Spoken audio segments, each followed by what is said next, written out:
Time now to do another story which has been topical over the last 24 hours. A number of deadly road accidents in the past weeks has reignited the conversation around abandoned, sometimes stationary trucks on highways and their role in causing these accidents. In the 3 accidents that have happened over the weekend alone, at least 2 of them have been confirmed to have involved such stationary trucks. Road safety campaigners say there must be a regime where these trucks are removed from the highways immediately such accidents occur, but that has yet to see the light of day. And we know it's been a weekend of a lot of fatalities, 17 individuals losing their lives in 3 separate accidents, 2 of them in the Eastern region, another one around the Volta region. Let me quickly run by you those statistics. And so there you have it. In Esuboy in the Eastern region, there was an accident. 35 students were aboard a Hyundai bus which was involved in that crash. 10 people died in the accident, 5 of them male, 5 of them female, and 2 of them confirmed now are students of the University of Education, Winneba. 2 others, according to school authorities, remain missing or unaccounted for.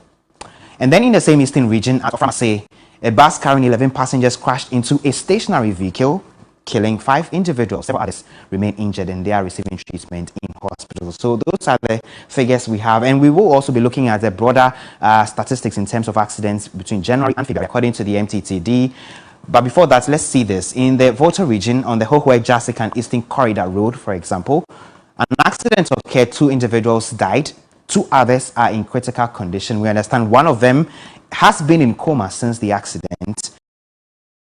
We're engaging the Road Safety Authority on all of this in a short time, but the Eastern Regional Motor Traffic and Transport Department Commander, Chief Superintendent Stephen Ahiatafu, has called for a relook at the towing levy that was enacted but not implemented as a result of public agitations in APRA. He explained that the implementation of a law would help in the swift moving of broken down vehicles at accident scene. 2 commercial vehicles crashed into 2 stationary vehicles on Sunday, resulting in the death of 15 individuals at separate locations in the Eastern region.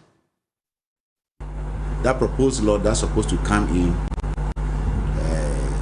to enable this levy to be placed on us so that broken down vehicles on the road should be taken. I think we need to resurrect it, because even though if that law is in place, that doesn't mean that we will not have this kind of accident. We may have it, but the rampant, the number of times that it may occur will be lesser. So I think that law, our parliament should have a look at it again, and if possible they should bring it back, because these 2 accidents, they are avoidable. Drivers are always in a hurry. The one that happened in Koko, for instance, there was a triangle, a warning triangle, indicating that there is danger ahead. And this vehicle had parked off the road entirely on the shoulder of the road. But look at the fatality. We lost precious 5 lives. 1 life worth more than enough. So let us resurrect that law. Our parliamentarians should look at it. And I think we will be saving life more than what is happening today.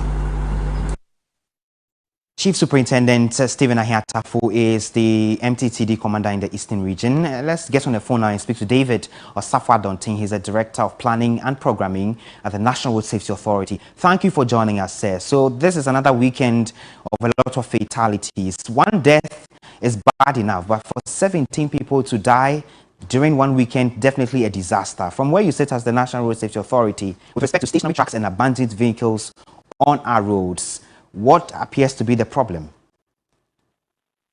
Thank you very much, and good afternoon to your cherished viewers and listeners. Indeed, the weekend was a very bad weekend for National Road Safety Authority, our stakeholders, and Ghana as a whole. Indeed, looking at the figures, 2 days recording such numbers in terms of deaths and injuries, I think it's very worrying. We, as an authority, as a lead agency in managing the situation, it's very worried. Sometimes not even because of the numbers, but even the repercussions on society. Because as I speak to you, if you go to certain homes now, they are devastated.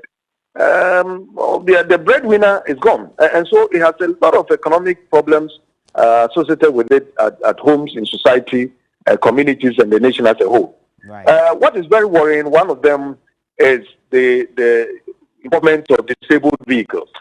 And you and I know the number of times the National Road Safety Authority in particular has come out to raise red flags as to what it means to road safety management in Ghana, the contribution. And so in the past years, we came up with a plan that Ghanaians should buy into, and so that we can all contribute a token. Every motorist or whoever owns a vehicle, at the point of engaging DVLA for vehicle registration or inspection for roadworthiness, you pay a token, a 10 cities, 20 cities, 30 cities or so, depending on the capacity of your vehicle, so that we can accumulate these funds and utilize them to provide a service where a private company with the necessary capacity and resources will remove the danger for you and I. And you know what happened in Ghana? There was an uproar, unacceptable by the public. And so we had to withdraw this particular policy for some time now. The irony of it is that, as I speak to you, we have not come out with an alternative. And so the problem is still there and threatening lives and property, like it was the past weekend. We are still looking at it. We are still considering it. The last time we tried to bring it up again for public discourse. And it appears people are still in the same position where they are. Okay. That they do not see why they should go and pay money for somebody whose vehicle is broken down to be towed. The responsibility must be on the owners themselves. And I think that is where we are. And so it's a big problem. We have not gotten to the solution yet. But some have suggested that this same approach could be rechanneled. So, for example, there will be like a mandatory system where any disabled vehicle will be towed anyway, and after it's been towed, then the owners or whoever they belong to will have to pay then, because it wouldn't be fair for all of us to pay these tolls, because not all of us have our vehicles breaking down anyway. But my good friend, are we talking about fairness here? We're talking about removing the danger. But that danger will not be caused by you. You in your own vehicle, your V8, your whatever, will be driving, even in a private vehicle. You'll be driving along the road, on the road, and then somebody's disabled vehicles, you drive into it, kill yourself and perhaps somebody else.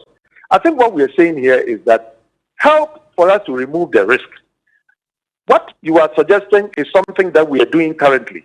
We are removing the disabled vehicles. We are putting them in certain places for the owners to be forthcoming to come and pay for the service. And do you know how much it costs? It costs not less than 3,000, 4,000 Ghana cedis.